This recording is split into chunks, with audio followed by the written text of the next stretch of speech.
안녕하십니까. 공인중개사법령의 한민우입니다. 자, 오늘은 지금 그 포인트 5번째 시간이에요.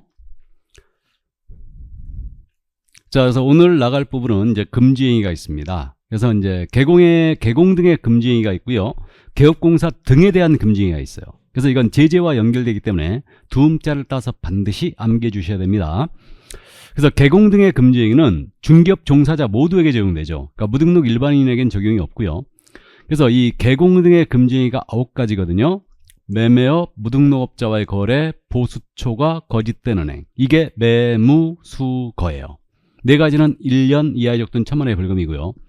증서중개 매매업, 시세교란행위, 직접거래 쌍방대리행위, 그 다음에 투기조항이, 단체구성 중개제한행위. 그래서 이렇게 이건 이제 증직 투시단이거든요. 이렇게 되는데 이것은 이제 3년 이하의 적도는 3,000만 원의 벌금입니다. 그래서 금지행위냐 아니냐를 묻기 때문에 주로 이제 조문에 충실하게 정리하면 돼요. 그래서 매매업은 중개대 상물에 대한 매매업 금지가 되어 있고요. 무등록업자와의 거래는 무등록 중개업자임을 알면서 그를 통하여 의뢰받거나 그에게 명의를 이용케 하는 행위. 그다음에 보수초과행위죠.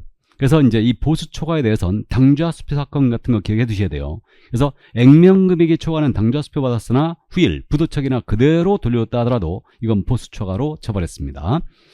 자, 그 다음에 이제 거짓된 언행으로 판단 그르치게 하는 행위예요. 그래서 이제 거짓된 언행은 주로 중요사항에 대해, 거래상 중요사항에 대해 거짓말하면 안 돼요. 그래서 가격에 대한 정보도 포함될 수 있다는 점 참고해 두시고, 증서 중개 매매업 금지되어 있는데 요거는 증서가 뭐냐가 문제거든요. 그러니까 입주자 저축 증서라든가 주택 상환 사채, 그다음 이제 상가 분양 계약서라든가 분양권은 증서가 아니라는 거. 이거에 중개도 안 되고 매매업도 안 돼요. 그다음에 시세 교란행위인데 이거는 거래가 완료된 것처럼 꾸미는 건 부당한 이익을 얻을 목적으로. 그게 바로 시세 교란행위의 대표 주자입니다. 그렇기 때문에 그런 행위가 금지가 돼 있고, 의뢰인과 직접 거래 쌍방 대리하는 거 모두 안 됩니다. 그래서 일방 대리는 금지행위가 아니고요. 다른 계공의 소개를 통하여 부동산을 매도해서 했다. 이건 직접 거래가 아니에요. 그래서 다른 계공에 개입하면 의뢰인과의 직접 거래를 볼 수 없다는 게 판례고, 이 직접 거래를 금지하는 규정은 단속 규정일 뿐이지 효력 규정은 아니다. 그 정도만 이해하시기 바랍니다. 다음에 이제 탈세 목적 미등기 부동산 전매 중개했거나 전매 제한된 부동산의 중개를 하는 거죠. 이게 투기 조항이 유형이에요. 전매 차익 여부를 불문하고 투기 조항으로 처벌하고요. 그다음에 단체를 구성하여 특정 중개사물 중개 제한했다든가 단체 구성 이외에 공동 중개를 제한한 거예요. 이게 단체 구성 중개 제한이죠. 그래서 매무수거, 증직, 투시단으로 암기해주시고요. 그럼 개공 등에 대한 금지행위가 있죠. 누구든지 시세에 부당한 영향을 줄 목적으로 특정 계호에 대한 중개를 유도했거나 특정 가격 이하로 중개를 하지 않도록 했거나, 그 다음에 시세보다 현저하게 높게 표시광고하도록 강요했거나, 특정 개업공사에 대한 중개를 제한했거나, 정당한 표시광고를 방해한 거예요. 이게 개공 등의 업무 방해 행위로서 누구든지 행위를 하면 안 된다. 물론 시세에 부당한 영향을 줄 목적이 있어야 돼요. 그래서 이것은 유가, 강제, 방해로 기억합니다. 그래서 이건 모두 3-3으로 처벌합니다. 그럼 개공 등의 금지 행위를 개공이 위반하면 임의적 등록 취소지만 소공이 위반하면 소공은 자격정지예요. 그래서 이 정도 금지 행위 해당하느냐 안 하느냐를 정리해 주시고, 그 다음에 이제 중개보수가 있죠. 그래서 이 중개보수에 대해서는 보수 청구권에 대한 부분을 가끔 묻는데, 보수를 달라고 쓰는 권리죠. 그러니까 의뢰받을 때 보수 청구권이 발생이 되고 행사는 거래계약 시행사하는데 소매에 관한 부분을 잘못 씁니다. 개공의 고의과실로 계약해줘야 됐다. 그럼 못 받아요. 근데 개공의 고의과실 아니다. 당사 이행지체로 인한 경우는 받을 수 있다는 거 이해해 두시고, 한도 정하는 방법 꼭 기억해 두셔야 돼요. 그럼 한도는 보수의 한도인데 주택과 주택으로 구분되어 있고요. 주택에 대한 중개보수 한도는 국토부령이 정하는 범위 내에서 시도 조례를 정하게 돼 있어요. 이게 국토부령이 일정 금액을 제시했는데 매매 규모는 15억 이상이었잖아요. 주택. 그럼 이때는 일방으로부터 0.7%. 그다음에 임대차 등이었잖아요. 거래금액의 일방으로부터 0.6% 범위 내에서 시도 조례가 다시 정하는 거죠. 그러니까 지금 받을 수 있는 게 주택은 최고 0.7, 0.6입니다. 일방으로부터. 그다음에 주택이 아닌 물건은 국토부령이 정하고 있다는 걸 명심해야 됩니다. 조례가 아니에요. 이때 물건이 오피스텔과 오피스텔이 아닌 경우로 나눴는데, 오피스텔은 모든 오피가 들어가는 게 아니고 85제곱미터 이하의 오피였어요. 전용 면적.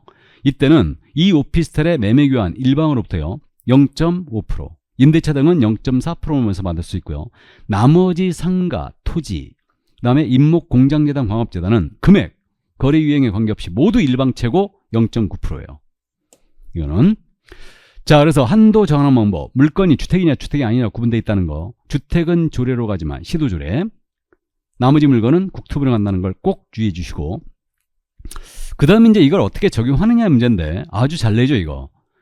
주택의 소재지와 사무소의 소재지 시도조례가 달랐다. 그러면 이제 의뢰인 실내보호차원에서 사무소로 통일합니다. 의뢰인은 사무소를 찾아왔으니까 물건지로 가는 게 아니에요. 그래서 사무소 기준 시도조례를 적용하고요. 분사무소는 주된 사무소가 아니에요. 분사무소 기준 시도조례를 적용합니다. 분사무소에 손님이 찾아왔으니까. 다음 이거 복합건물 아주 잘 묻죠. 주택면적이 2분의 1 이상이었잖아요. 그럼 전체에 대한 주택으로 간다. 그럼 주택면적이 2분의 1 미만이었잖아요. 이때는 전체를 주택외를 적용합니다. 그럼 둘이 면적이 같았다.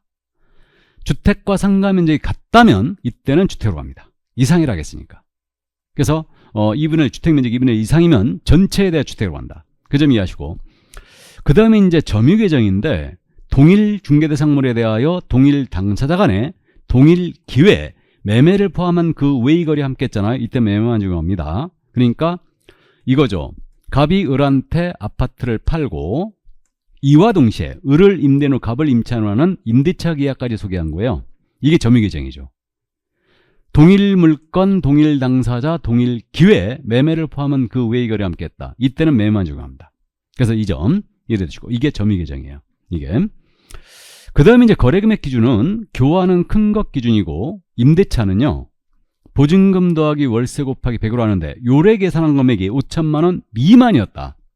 그러면 보증금 더하기 월세 곱하기 70을 한다는 점. 그리고 이렇게 하는 방식은 주택 임대차만 그렇게 하는 게 아니고 다 그렇게 한다. 다. 토지든 상가 임대차는 다.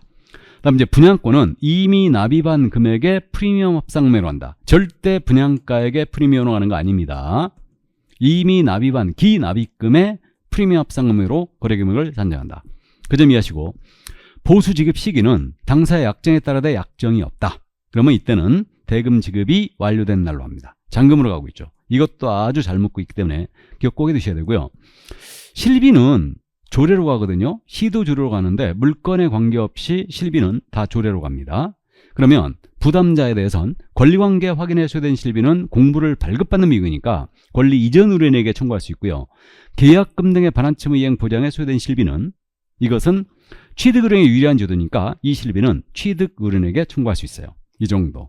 이게 바로 이제 보수에 관한 포인트였습니다. 이걸 위주로 이제 기억을 해 나가셔야 돼요. 자, 그 다음에 이제 교육이죠. 교육은 여러분들이 쉽게 해결하는데, 교육은 실무교육 실시권자는 일단 시도의사죠. 대상자는 개공, 소공, 임원, 사원이 대리자죠. 분사무소의 책임자가 있죠, 또. 그죠? 이렇게 됩니다. 이게 되고요.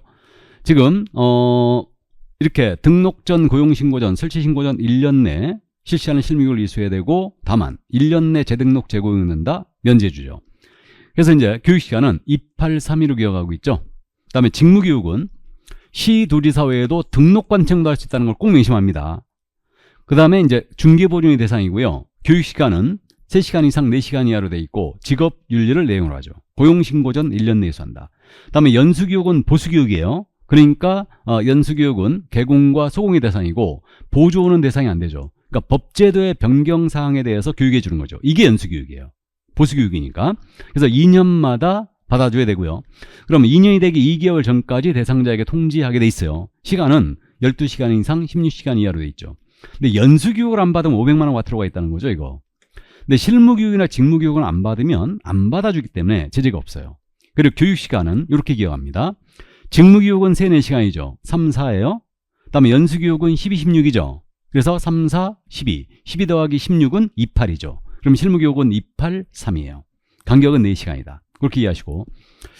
그 다음에 이제 요거, 사고예방교육이 있는데, 사고예방교육은 국토부 장관, 시도지사 등록관청이 모두 할 수 있고요. 개공 등을 대상으로 할 수 있다. 이건 임의성을 띠고 있고, 그럼 대상자에게 교육일 10일 전까지 통지 공고하게 돼 있죠. 그리고 사고예방교육에 대해서만 교육비 지원 규정이 있어요. 그 정도 이해하시고. 국토부 장관이 교육침을 그럼 마련하여 시행할 수 있죠. 교육은 기본적으로 시도의사의 권한이니까. 그죠? 그리고 이제 이 교육침에는 수강료 등도 포함이 되고 있죠. 그다음에 이제 교육을 위탁받고자 하는 기관은 전문 강사 과목별로 확보하고요. 강의실을 50제곱미터 이상으로 1개소 이상은 확보해 줘야 됩니다. 이 정도. 이게 바로 교육제도였어요. 이것이. 자, 그 다음 이제 포상금에 대해서는요, 거의 이것도 매일 출제하는데, 신고발 대상 꼭 암기해야 되죠. 그래서 양부모 표시단, 유가응제 방해로 암기하는데, 등록증이나 자격증을 양도대하거나 받은 자, 그 다음에 부정한 방법으로 등록한 자, 그 다음에 등록을 하지 않냐고 중개업을 한 자, 무등록업자죠. 그 다음에 개공이 아닌 자로서 표시 광고한 자예요. 시세를 건드릴 우려가 있죠. 그 다음에 금지행위 중에서 시세 교란 행위, 단체 구성 중개자 행위, 유도한 행위, 가격 제한하는 행위, 강요한 행위, 제한하는 행위, 방해하는 행위, 유가응제 방해죠. 그러면 직접 거래한 자 대상 아닙니다. 이중사무소를 두고 중개업을 영위한 자, 사칭자 모두 대상 아닙니다. 그러니까 암기하고 있어야 되죠, 이거. 그래서 양부모 표시단, 유가응제 방해로 암기해 주시고, 그러면 이들에 대하여 이제 발각되기 전까지 신고발하게 돼 있고요. 포상금 지급 신청서를 등록관청에 냅니다. 여기가 지급하니까요. 그러면 검사가 공소제기나 기소유예 처분한 경우에 하나여 포상금을 지급한다. 그러면 건당 50만 원이고 이 금액은 나라에서 국고에서 50%까지 보조할 수가 있고 지급 결정을 하면 한 달 내에 지급하게 돼 있어요. 1월. 빨리 줘야 되는 거 1월이다. 그래서 이렇게 되고 그다음에 하나의 사건에 대한 2인 이상이 공동으로 신고발 들어가면요. 균분 지급하는데 지급에 관한 약정이 있었다. 그러면 약정된 대로 지급해주고요. 하나의 사건에 대하여 2건 이상의 신고발 되면 최초로 신고발한 자에게 줘야 되겠죠? 그렇게 됩니다. 이 정도. 그래서 이게 포상금 절차였고 올해 출제가 예상되는 부분이니까 꼼꼼히 암기하고 정리해 주시기 바랍니다. 자, 그 다음에 이제 협회에 대한 내용이에요. 협회도 역시 매회 출제하는데 설립 절차는 숫자가 나오니까 꼭 암기해야 돼요. 이건 300, 600, 120으로 하는데 협회 정관 작성 발기인 수는 300명 이상이 되고요. 창립 총회는 배수죠. 600명 이상이 출석해 줘야 되고 이들의 분산 요건 서울에서만 100명 이상, 나머지 광역시도에서는 각 20명 이상이 출석해야 돼요. 300, 600, 120으로 기억하시고 창립총회에서 정관 통과했어요. 그러면 국토부 장관의 인가를 받고 설립 등기함으로써 협회가 성립한다. 다음 협회 조직은 신화도의 지부를, 시군구 지회를 둘 수 있다예요. 당연히 임의조직이고 만약에 지부를 신화도에 설치했잖아요. 한때에는 시도의사에 신고하고 지회를 시군구에 설치했잖아요. 이때는 등록관청에 신고합니다. 그래서 시도지부, 시군구 지회를 기억하시고 그러니까 시도의사에 신고하고 지회는 등록관청에 신고하는 겁니다. 그리고 총회 의결사항은 지체 없이 국장 보고하게 돼 있죠. 이거는 중요사항이니까. 그래서 조직에 대해서는 이 정도 이해하시고 그 다음에 이제 공제사업에 대한 내용을 이해해 두시는데 공제사업은 고유업무로서 비영리사업이에요. 회원 간의 상호 부조를 목적으로 한 사업으로서 할 수 있다예요. 해야 되는 거 없죠. 그 다음에 공제규정 제정 승인 받아야 되고요. 개선명령 내릴 수 있고 시정명령을 내릴 수 있고 감독상 명령 내릴 수 있고 임을 대한 징계 해임을 요구할 수 있는데 모두 이건 국장이 하는 거죠. 그 다음에 책임준비금 이제 숫자 기억해야 돼요. 책임준비금은 사고 났을 때 즉시 지급할 수 있도록 공제료 수입액 중 일정액을 보유하라는 얘기인데 이거는 공제료 수입액의 10% 이상으로 적립해 줘야 돼요. 그 다음에 이걸 다른 용도로 쓴다. 책임준비금을. 그럼 국장 승인을 받아야 됩니다. 그 다음에 실적도 공시하는데 회계연도가 끝났잖아요. 그럼 3월 내에 공시하게 돼 있어요. 일간신문이나 협회보, 이게 보신이죠. 협회보 또는 일간신문을 공시하고요. 홈피는 반드시 게시를 해놓게 돼 있어요. 이게. 그래서 2023년도 실적은 2024년도 3월 30일까지 공시하면 돼요. 이렇게 되고 그 다음에 조사검사는 국토부 장관의 권한이지만 이자가 요청을 했잖아요. 국장이. 그러면 금감원장이 조사검사할 수 있죠. 그리고 재무건전성 기준도 유지를 해줘야 되고요. 그 다음에 이제 공제사업에 대한 운영위원회가 있죠. 운영위원회는 이거는 필수기관으로 협회 2개 돼 있고요. 협회 회장은 당연히 위원으로 들어가는데 총 위원수는 19명 이내로 성별을 고려해 정하게 돼 있습니다. 임기는 물론 2년이죠. 1회 하나 연임할 수 있어요. 이 정도. 그래서 여기까지 요게 바로 이제 협회 공제사업에 대한 내용이었습니다. 자, 그러면 오늘 학습 포인트는 여기까지입니다. 건강들 유의하시고 저는 다음 시간에 뵙겠습니다. 수고하셨습니다.